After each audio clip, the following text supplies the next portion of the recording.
Buenas noches, este vídeo es sobre el texto de Sousa Santos. Aquí el autor hace un análisis de un paradigma que ha dominado durante varios siglos, un paradigma que presenta un modelo de racionalidad, luego nos presenta la crisis de ese paradigma y nosotros dentro de esa crisis como estando en un momento de transición.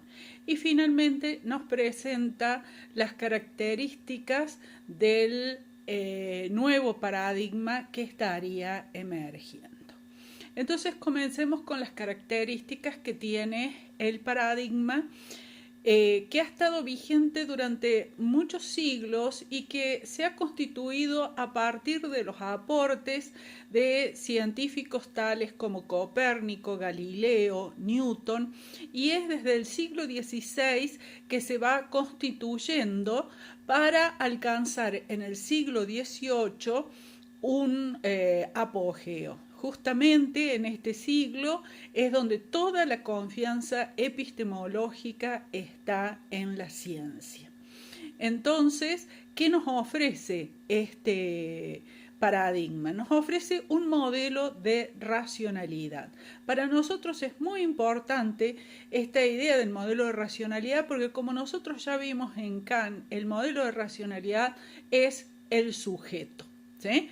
Justamente el sujeto en Kant es esa razón humana que a través de sus estructuras es justamente lo que constituye ese modelo de racionalidad. Bien, Kant es un representante importante de este paradigma y habíamos dicho entonces que alcanza su apogeo en el siglo XVIII. ¿Cuáles son las dos características que señala Sousa Santos de este paradigma? Uno es que este modelo de racionalidad es totalitario. ¿Por qué es totalitario? Porque niega la racionalidad a cualquier forma de conocimiento que no se ajuste a sus pautas, que no se ajuste a sus principios metodológicos, entonces es considerado irracional. Bien, entonces en este sentido es un modelo totalitario. El otro rasgo es que establece una distinción bastante fuerte entre lo que es el orden natural y el orden humano. Esto lo habíamos visto nosotros en Kant, donde justamente el orden natural como distinto del orden humano, y ese orden natural, a veces hablamos como la naturaleza, no es la naturaleza entendida en el sentido del campo, el árbol, los pájaros, sino que tiene un sentido de la naturaleza matematizada, objetivada en el conocimiento. Entonces, aquí esta naturaleza matematizada, ¿por qué? Porque la matemática le ha dado a esta naturaleza objetivada y a todas las ciencias naturales la lógica de investigación, el instrumento de análisis y el modelo de representación de la materia. Entonces tenemos por un lado este orden natural, que es una naturaleza matematizada, y por el otro lado el ser humano o el orden humano. Bien, en el orden natural, que decimos que tenemos esta naturaleza matematizada y objetivada, justamente por estar matematizada es que en las ciencias naturales el conocer se da en términos de cuantificar, de medir. Y la precisión pasa a ser un valor justamente de precisión de la medida, de la cuantificación. Otro rasgo que tienen las ciencias naturales en este paradigma es que el conocimiento está basado en leyes. ¿Qué quiere decir esto? Que el mundo tiene orden, o sea, el mundo natural tiene orden y estabilidad. Es decir, que el pasado se repite en el futuro. ¿Esto qué idea nos da a nosotros? Que la naturaleza es regular y que las leyes captan esas regularidades. Esas regularidades se dan como relaciones de causa y efecto.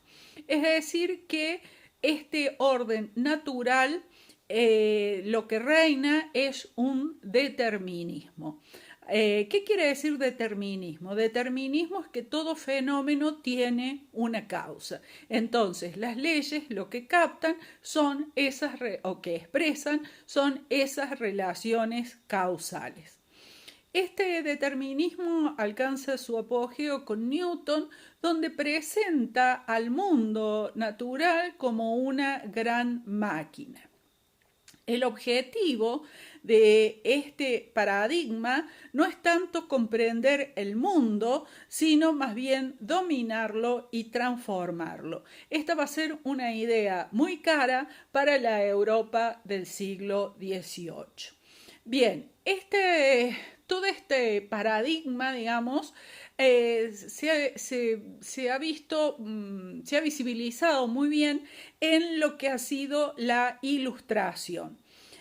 Para la Ilustración había dos tipos de ciencia. Las ciencias formales, que eran la lógica y la matemática, y las ciencias naturales. Las ciencias naturales eran, las ciencias naturales que eran las ciencias empíricas, ¿sí? Estas ciencias empíricas son mecanicistas. Entonces, las ciencias formales y las ciencias empíricas. En el siglo XIX, cuando surgen las ciencias sociales, ese es el contexto. Por lo tanto, a las ciencias sociales les queda solo la posibilidad de ser ciencias empíricas. Ahora bien, en tanto ciencias empíricas pueden tener dos actitudes frente al mecanicismo. Por un lado, pueden ser iguales las ciencias sociales a las ciencias naturales y en ese sentido también serían mecanicistas. Esta actitud va a considerar que las ciencias sociales están atrasadas en relación a las ciencias naturales, pero que ese atraso se va a ir reduciendo a medida que las ciencias sociales vayan progresando. La otra actitud frente al mecanicismo es que las ciencias sociales son diferentes de las ciencias naturales. Esto en una primera aproximación puede parecer que es una perspectiva que se opone al mecanicismo, pero vamos a ver que esto no es así porque en realidad esta perspectiva es totalmente subsidiaria del modelo de racionalidad de las ciencias naturales.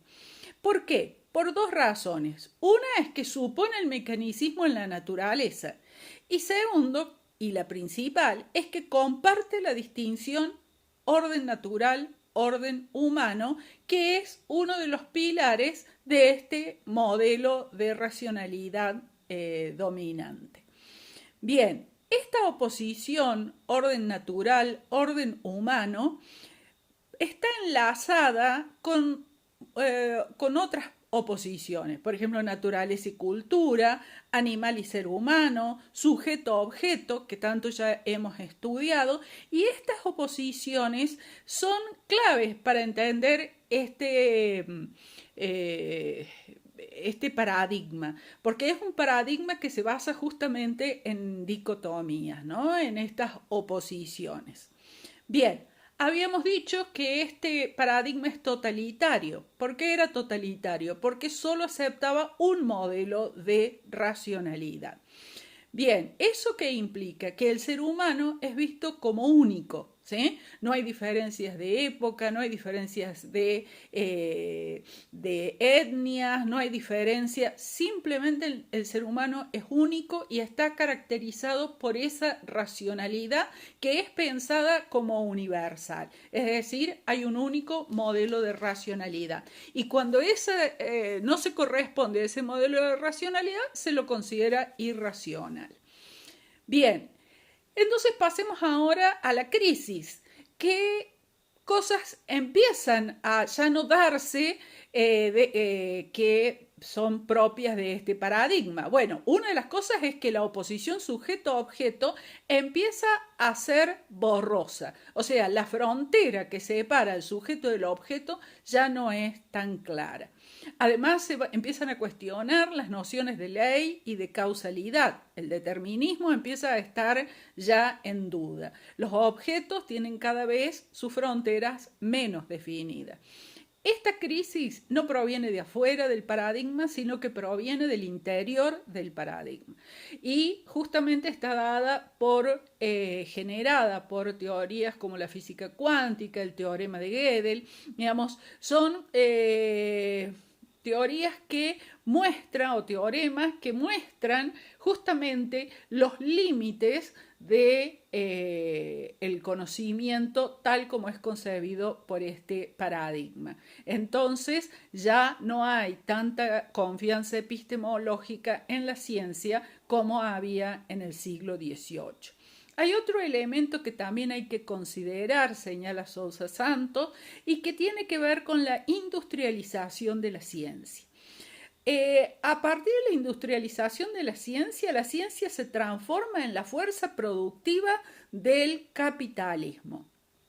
Esto puede verse claramente en dos cosas. Una de ellas es la estratificación de la comunidad científica, donde se proletariza justamente en los centros de investigación, en los laboratorios.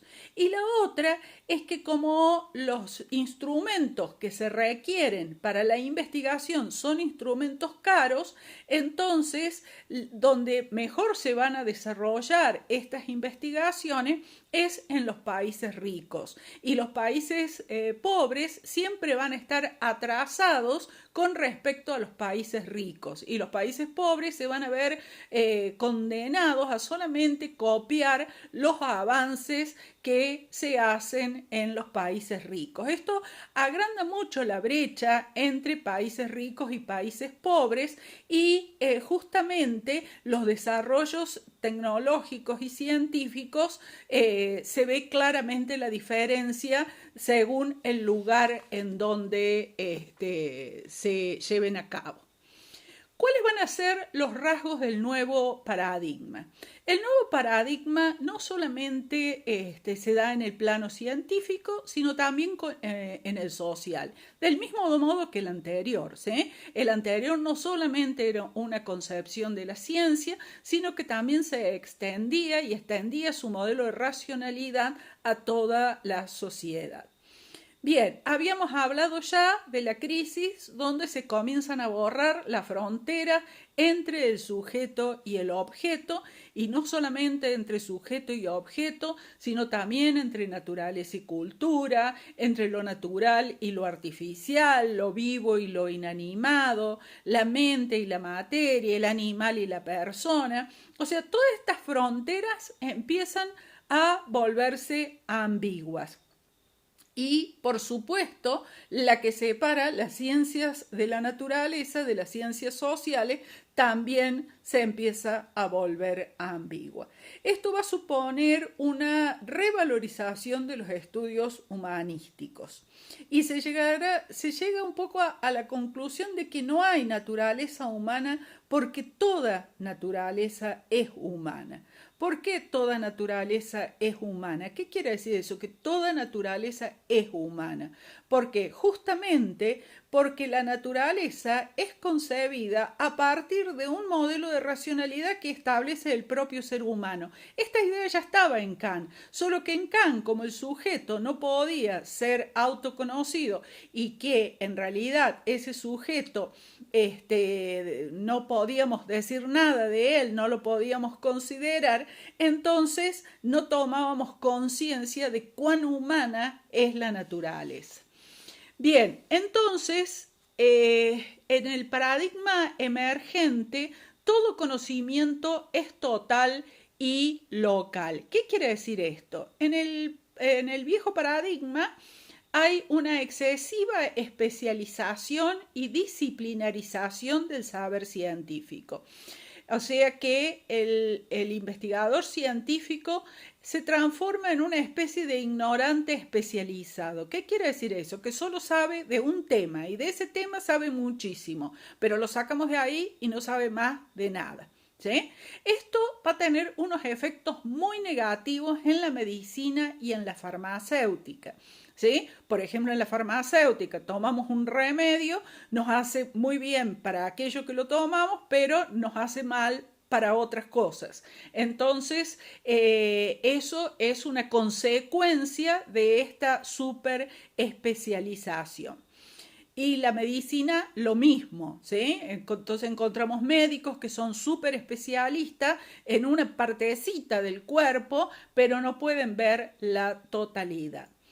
En la psicología aplicada también se ve esto, donde los test que surgen siguiendo exigencias funcionales de instituciones unidimensionales, los test para, por ejemplo, elegir el personal en una fábrica, por ejemplo, todos esos test son muy reductivos, no tienen en cuenta la totalidad del ser humano. El paradigma emergente, en cambio, es total y es holístico. ¿Sí? Considera al ser humano en su totalidad. Pero el ser total también es local, ya no es más el objetivo lo universal, sino que es lo local. ¿Qué quiere decir esto? Que van a tener más relevancia los problemas locales de la sociedad en la cual se desarrollan las investigaciones. Entonces, ya la ciencia va a dejar de ser disciplinar para ser temática. Es decir, se va a basar en aquellos temas que importan a la sociedad donde se desarrollan las investigaciones y a partir de allí se van a organizar las distintas áreas del saber. El conocimiento, entonces, posmoderno, que es el de este paradigma emergente, va a ver con buenos ojos el tránsito cognitivo de conceptos, es decir, que conceptos que están en un área del saber se puedan utilizar en otra área del saber. Si ustedes recordarán el caso Sokal, Sokal es muy crítico a ese tránsito de conceptos. Sokal es claramente un representante del viejo paradigma. Aquí justamente esta especie de transgresión epistemológica va a ser bien vista. Otra cosa que se va a abandonar con respecto al viejo paradigma es que el nuevo paradigma no va a concebir a la ciencia y su concepción del mundo también, no va a ser a través del determinismo. Lo que va a importar no son tanto las causas como sí las condiciones de posibilidad. Otro aspecto que para nosotros es muy importante es que en la ciencia moderna el sujeto es epistémico, ¿sí?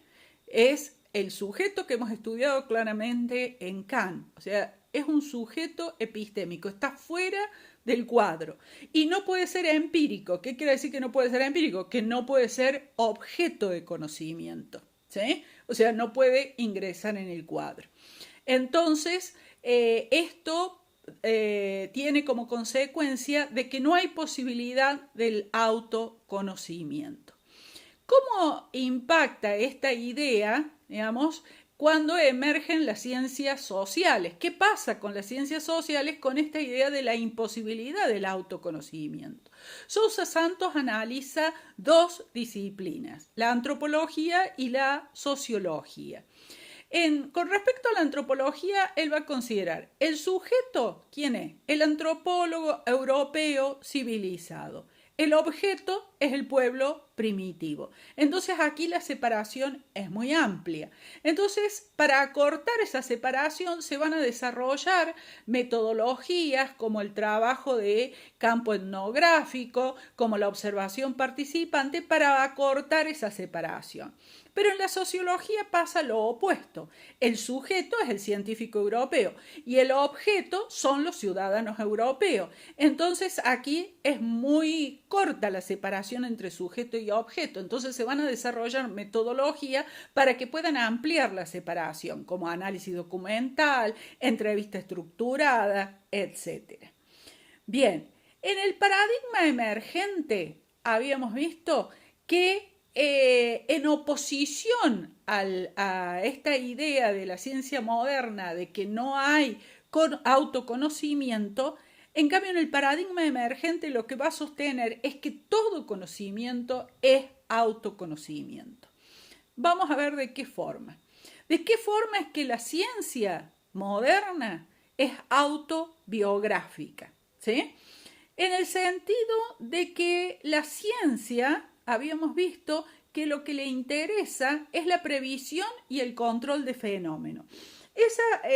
Esa idea de prevenir y controlar el fenómeno, eso es un juicio de valor. ¿Sí? Y ese juicio de valor es un juicio de valor que sostiene toda nuestra sociedad. Por lo tanto, la ciencia está organizada y estructurada por un valor que es social. Por lo tanto, la ciencia es un reflejo de esos valores sociales, de una sociedad fundamentalmente capitalista. Por eso esa ciencia es autobiográfica. En realidad siempre lo va a ser.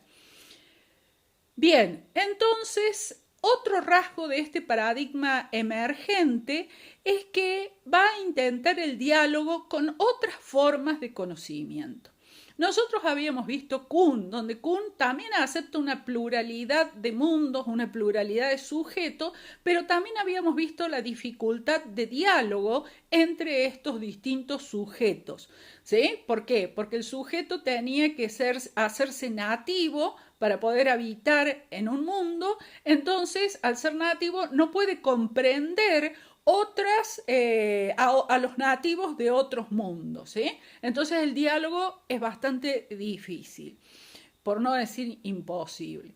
Pero aquí en este paradigma emergente no, se apuesta al diálogo con otras formas de conocimiento, porque lo que se busca es una nueva racionalidad que esté constituida por racionalidades, o sea, una racionalidad hecha por diferentes racionalidades. Entonces tenemos una pluralidad de conocimientos y de prácticas. ¿Y por qué esta necesidad de pluralidad? Justamente porque se va a empezar al perderse la confianza en la ciencia, se va a empezar a tener conciencia de nuestros límites cognitivos, de nuestra ceguera, ¿sí? Entonces, la prudencia, la pluralidad y la responsabilidad van a ser actitudes muy importantes en este nuevo conocimiento, porque ya no hay una perspectiva que pueda justamente garantizarnos la verdad, que pueda garantizarnos que estamos del lado correcto. Por lo tanto, deben la prudencia, pluralidad y responsabilidad formar parte de una nueva epistemología. Para Sousa Santos hay dos formas de conocimiento: el conocimiento como emancipación y el conocimiento como regulación. Estas dos formas siempre han estado en tensión, pero para el capitalismo ha sido más cara la forma de conocimiento como regulación. Entonces, la forma como regulación ha absorbido, ha canibalizado a la forma como emancipación. Y vamos a entender cómo se da esta tensión. El conocimiento es el paso de la ignorancia al saber. En el modelo de conocimiento como regulación, la ignorancia es el caos y el saber es el orden. Por lo tanto, el conocimiento es el paso del caos al orden.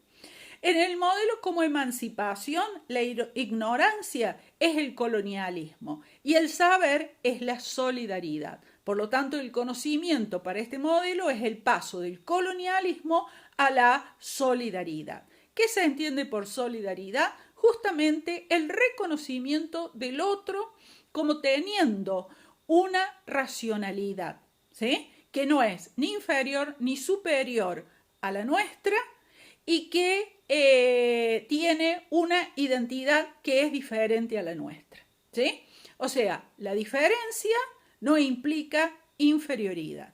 Entonces, eso es solidaridad. Esa pluralidad es entendida por el conocimiento como regulación como caos, es decir, como ignorancia. Y para la emancipación, el orden puede llegar a ser el orden colonial. Entonces, ese orden, que es el conocimiento para el modelo de regulación, pasa a ser ignorancia para el modelo de emancipación. Pensemos que en el orden colonial hay un grado cero de emancipación. Entonces, lo que vemos es que justamente lo que se tiene que desarrollar, porque se ha desarrollado fundamentalmente, ya vimos cómo absorbe el modelo como regulación, absorbe al modelo como emancipación. Entonces, lo que se busca es justamente un orden que sea solidario para poder, digamos, retomar el conocimiento como emancipación. Esto lleva al desarrollo de lo que Sousa Santos llama una epistemología del sur. Aquí sur no se refiere a un contexto geográfico, a un punto geográfico, sino se refiere a opresión, ¿sí? Y va a considerar que la justicia social solo es posible si hay justicia cognitiva. ¿Y cuándo no hay justicia cognitiva? Cuando consideramos un único modelo de racionalidad. Es decir, cuando todo lo que es diferente lo consideramos como irracional. Y esto lleva al epistemicidio. El epistemicidio es justamente considerar que lo otro no es racional, ¿sí? Que otras formas de conocimiento no son racionales. Y el epistemicidio tiene muchas formas, a veces muy sutiles. Considerar que saberes de otros pueblos o de otras formas de saber, digamos, no necesariamente de otros pueblos, son consideradas, por ejemplo, originarias, ¿sí? Quiere decir que están en un pasado. Y si están en un pasado, bueno, pueden ser míticas, mitológicas, pero no se considera que esos pueblos o esas formas de conocimiento han seguido sus movimientos y que hoy en la actualidad también se desarrollan y también aportan desde esa perspectiva. Entonces hay formas muy sutiles de epistemicidio y otras no tan sutiles, ¿no? Entonces, ¿cuál es la base para evitar el epistemicidio? La solidaridad, es decir, el reconocimiento del otro como igual, es decir, que no es inferior. El reconocimiento de otros modelos de racionalidad como que no son inferiores, pero a su vez también como diferentes, porque tienen su propia identidad. Entonces, el gran desafío que se presenta ¿es posible conocer creando solidaridad? Es decir, desarrollando un orden solidario para de ese modo poder lograr el saber como regulación, o sea, un orden, pero a la vez un saber de un conocimiento como emancipación, es decir, como solidaridad. Bueno, este ha sido el video donde hemos analizado el texto de Sousa Santos. En próximos videos profundizaremos estas ideas y otras. Buenas noches.